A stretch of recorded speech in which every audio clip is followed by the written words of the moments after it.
Halo, selamat petang pemirsa. Kasus penularan COVID-19 varian baru XBB mengalami peningkatan di Indonesia. Menurut Menteri Kesehatan Budi Gunadi Sadikin, varian ini memiliki tingkat penularan yang lebih cepat. Seperti apa penularan varian COVID-19 XBB? Kami akan membahasnya di Kabar Petang kali ini. Saya Sira Safira, Anda menyaksikan Kabar Petang selengkapnya. Angin puting beliung menerjang permukiman warga di Desa Situsari, Kecamatan Dharma, Kabupaten Kuningan, Jawa Barat. Kematian 4 orang dalam satu keluarga di Kompleks Perubahan di Kalideres, Jakarta Barat masih kerabat dari 4 korban tewas di Perubahan Citra Garden, Kalideres, Jakarta Barat memenuhi panggilan Polsek Kalideres. Kematian satu keluarga di Perubahan Citra Garden, Kalideres, Jakarta Barat masih menyisakan misteri. Polisi saat ini tengah mendalami penyebab kematian mereka, yaitu dengan memeriksa telepon genggam milik 2 korban. Petugas juga tengah menggali informasi dari saksi tentang dugaan mobil korban yang hilang. Kita ajak Anda bergabung bersama dengan Anggia Eboni untuk mengetahui bagaimana perkembangan pengusutan kasus kematian 4 orang dalam satu keluarga di Kalideres, Jakarta. Taman Budaya Garuda Wisnu Kencana di Jimbaran, Bali ditutup selama 6 hari saat penyelenggaraan G20. Informasi selengkapnya kami hadirkan usai jeda.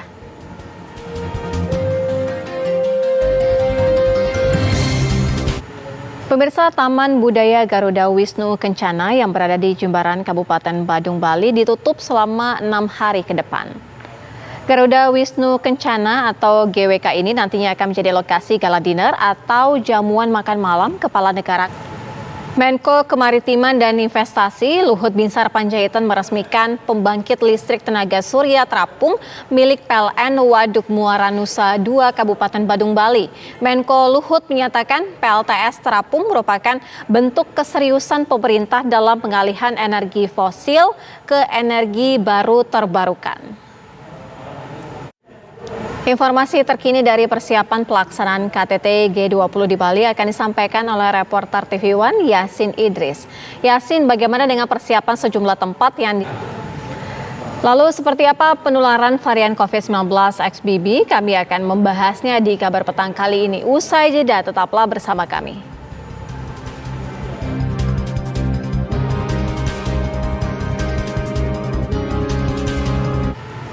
Kasus penularan COVID-19 varian baru XBB mengalami peningkatan di Indonesia. Menteri Kesehatan Budi Gunadi Sadikin menyatakan XBB memiliki tingkat penularan yang lebih cepat.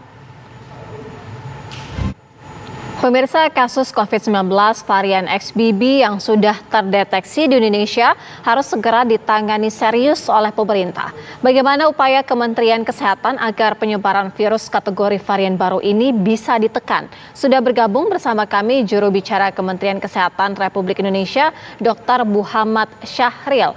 Assalamualaikum Dok, sejauh ini ada berapa kabar petang? Segera kembali usai mendengarkan kumandang azan maghrib untuk wilayah DKI Jakarta dan sekitarnya berikut ini.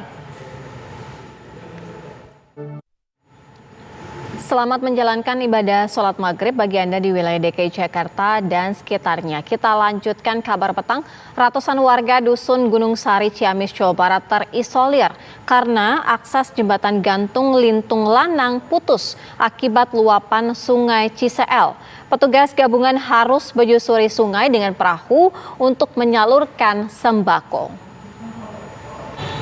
Pertemuan Ketua Umum Partai Gerindra Prabowo Subianto dan relawan Jokowi Projo di Kertanegara, Jakarta Selatan dianggap sebagai sinyal dukungan politik.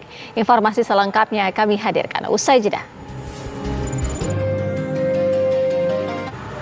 Pertemuan Ketua Umum Partai Gerindra Prabowo Subianto dan relawan Jokowi Projo di Kertanegara, Jakarta Selatan dianggap sebagai sinyal dukungan politik.